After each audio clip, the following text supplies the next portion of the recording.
Like, what comes next? And we've talked about this, ad nauseum with in other episodes of the show and just on the locker room in general. What comes next, and what is this all leading into? Because if you look at what they have on the docket, it doesn't really make sense that these guys fit in anywhere unless they're doing a season two. But we haven't heard anything about them starting filming or even them having a season two and when it could be, if it would be sooner rather than later, if this tends to be a series that goes on. I mean, uh, as we saw at the end of the episode too, um, you know, the what's her name? She tells Bucky to stay out of, make himself scarce in Wakanda for a while, and he said understood. So maybe do we see them, in Black Panther 2? Is that where we see them? But what do these where do these guys? What's the end game? So they introduced possibly a new Falcon there. They're going to be introducing Sam as a new Captain America potentially. What's the end game with these characters, and with only one episode left? How do you wrap up all these kind of loose ends? I thought they did a good job in WandaVision, but it seems like they've opened up more loose ends in this episode than they can wrap up in one episode, especially if it's only going to be an hour long. That's a good point. I mean, there's a ton to get to, right? You have the Yuri angle where, Bucky is obviously going to go back to Yuri from the beginning of the season, to talk to him, to basically tell him that he killed his son, which of course is going to devastate him and everything else. And I think it's going to be a 5-minute scene at least. Yes, I think that's going to be how we start the episode. I think that's where the episode starts, is with them. And then, then you're going to get the Sam fight against Carly. And I think that you're going to see U.S. Agent show up and join in that fight, whether he's welcome to or not. I think you're going to see him. I think that's a little later. And I think that's a little later though. No. Well, so the question is, is he going to try to join in that fight to stop Carly as well? Or is he going to be is that going to be like a post-credit scene almost where he's, there or something? I don't know, because you feel like that's going to happen, The post-credit scene that we had too, we had, you saw him making the shield and it had a star on it like Captain America's, when we know U.S. Agent has U.S. on it instead of the star. So that's going to be interesting as well. Does he still have the cap suit? Is he going to make a cap suit to go with that shield, and he's going to still put, is it going to be, cap versus cap almost, like kind of like what we saw? I think he wants to be Captain America still, but there's going to be one Captain America. He's not going to be, basically not going to be allowed to be Captain America. And so I think he may be say, he might say, hey, I want to be Captain America still. And they're like, no, you're not Captain America. And then he's like, fine, I'll call myself something else. I don't know if that's how it's going to roll, but that kind of makes sense to me, because he keeps insisting that he's Captain America. And what's interesting to me is that it's got a lot of Tony Stark vibes to it, right? He kept saying, I am Captain America, I am Captain America. Just like Tony says, I am Iron Man a few times. And then him building the shield is very reminiscent of Tony building his armor, of course, in a cave, but still, same type of thing. So, and then I guess you could even bring it back to Iron Man 3 where he's in the garage building his suit too. So so there's definitely some parallels there. So I don't know if John's going to be totally, fully bad. I feel like he wants to do the right thing, but he's also not. I don't know. It's such an interesting situation. And so I think he's rogue. He'll be a rogue agent though. That's what I think will happen. I don't think he's going to be, obviously not part of the government, but I don't think he joins any faction of any, MCU groups or anything like that.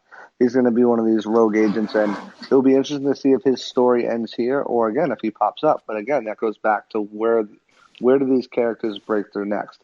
Are you off of the Thunderbolt Ross or Armin Zola being in this at all? Well, so here's the thing about Ross, right? The Thunderbolts was another faction in the Marvel universe, which are kind of like anti-heroes, right?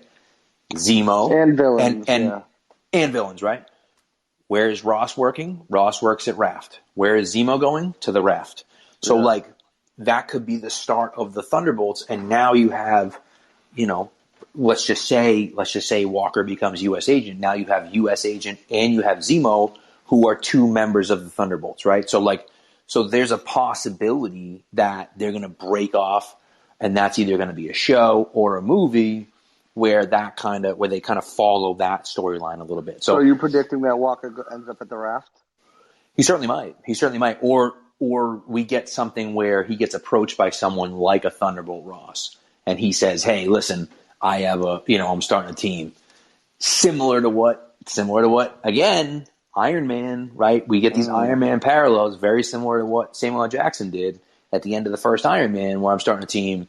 Now Thunderbolt Ross says, "Hey, I'm starting a team," and boom, there's a group of anti-heroes, shall we say, right? That are kind of working. So you could have some parallel groups working at the same time. So it would make the MCU a little murky, right? Because it's like they're fighting, and then when other stuff is happening, like how do you? That was the problem I always had with the Netflix series, is that Netflix series are happening in New York City, and they mention the other guys, but they never see them. They never talk about them. They're never like, "Hey, this is blind guy who's taking people out." You know what I mean? Like, it's the same thing with like every superhero type deal. If where's everybody else? Why is just Falcon and Bucky facing these super soldiers? Or what's everybody else? No one else. When these people blowing up buildings, like there's been team ups for less than this. So that's always the thing that you have, and obviously, as someone who understands about budgeting and film and this and that, you get it. But that's always been one thing I've always like. Even with them, okay, so this is a world level disaster, right? Where are all the rest of the heroes? Where is the X-Men? Where is Fantastic Four? And like you understand that in a TV show or a movie they can't do that, but it also it's like so heroes pick and choose when they want to work, Yeah, well, they've also explained it away, right? Like they've also said, like, oh, hey, they weren't around. Captain Marvel wasn't around because she was traveling off planet because Thor was right. In Asgard. Right. So they've done a good job of doing that. Yeah. But once they open up this expansive universe with, if they're backdating any of these characters pre-Avengers, like say Fantastic Four, like if they backdate them pre-Avengers, then those questions come up. Okay, so where were these guys when this happened? Right. And still same thing like the mutants and everything. It's going to be interesting to see how everything unfolds going forward. But yeah. So I do. Before we start taking people up, because I know there's some people waiting to come up. Before we start taking people up, I do want to talk about what they had a conversation about, which I love the fact that they approached it head on. Right? They talked about the racism issue. They talked about the fact that the Shield and Isaiah was very clear about his thoughts, right? About how those colors and that shield did nothing for me, right? Yeah. And and no self-respecting black man would ever wear it. Which I was like, whoa, that's strong. But hey, I think we all understand where he's coming from, right? So it's one of those things where absolutely it's interesting, and I love the way that they didn't shy away from it. And listen, Bucky and Cap, right? Bucky and Steve, they left in the 40s and didn't come back until the 2000s, right? So they had no idea of what was happening in the world. You know what I mean? Like, so, and not that they had no idea what was happening in the world. And listen, you could read books. Cap for sure. Bucky was around, but was he in the right state of mind? Well, that's the thing. No. Right. So it's one of those things. Yeah, Bucky was there, but he was like, he basically was like living in a hole somewhere, and they just brought him out to kill people. Exactly. And he was brainwashed. So he had, so they had no. Now, obviously, about the history, but it's different when you know about the history and then when you really learn about the history. And so I think that's a legitimate statement by them to say, like, we never really considered how that would feel for you when we handed you the shield, And Bucky had so much anger towards him, and I think he's done a great job of. And again, this is another show, now 2 shows in a row. They did a great job of it in WandaVision, but 2 shows in a row where they're talking about mental health and they're talking about the deal, the struggles with, grief and finding yourself and knowing who you are and being okay with who you are and what you've done and all these different things. And so he's talking about, like, I questioned myself. Like, I questioned you, I questioned Steve, and I questioned me. Like, and so those are the types of things where I just looked at it and said, like, I just loved the way they were doing it. And I thought him getting ready, like the training montage was so dope. They were, Yeah. if you listen to it now, I've been saying for a few episodes, I feel like for a few episodes, that he's looked a lot like Cap. He's walked a lot like Cap. He's talked a lot like Cap. He's made this transition to where he looks like Captain America. He just walks like him. He talks like him. And then they called him last episode multiple times Uncle Sam, which I thought was interesting. Like, Yes, they're calling him Uncle I Sam. And so caught that too. he had a few different things going on. I loved the way they did it. And again, and this is where, and we talked about, and I'm going to talk about this later with Max, but I was talking to a woman about this earlier today, but the idea of sexism in the MCU and how many and how few, I guess, female heroes there are, and female heroes things are built around, and seeing something like this, gives me hope because they're addressing this head on. You know what I'm saying? Like they didn't shy away from this question about racism and about race and everything. And so, and I like that, and I'm hoping that they do the same thing, with women as well, where they can talk about, hey, you know what I mean? I think that has some definitely substance behind it. If you look at when these comics were created, it was pretty much a male run society. But as you're seeing too, and in the MCU, they did a great job with Wanda, obviously, great job with Captain Marvel, even Black Widow. After she was, the eye candy in Iron Man 2, she got, portrayed as a strong, powerful woman. Maria Hill as well in a position of power, and I think we're going to be seeing that too. Kamala Khan, Miss Marvel is going to be having her own show. She-Hulk is going to be having her own show. And if you look at the Marvel comics in general, they're moving towards that. They have, I think her name is Ironheart, the female Iron Man. We're going to see a female Thor. They have that comic. They have a lot more leading women in signature roles in the comics, and that's trending more. And it's a sense of the times. I mean, you got to remember, when these comics were made and when these comics were based. And I'm not saying it's wrong or right, but I mean, society is society, and look at some of the things that I mean, we're old enough to experience some of the things, and just I mean, Chappelle's Show, perfect example. That would never fly in today's society, but in our when it came out, it was fine. So as things progress through society, things change, and you're seeing Marvel as a whole make those changes, and the MCU follow line right after it. So I'm not too worried about what they've done in the past.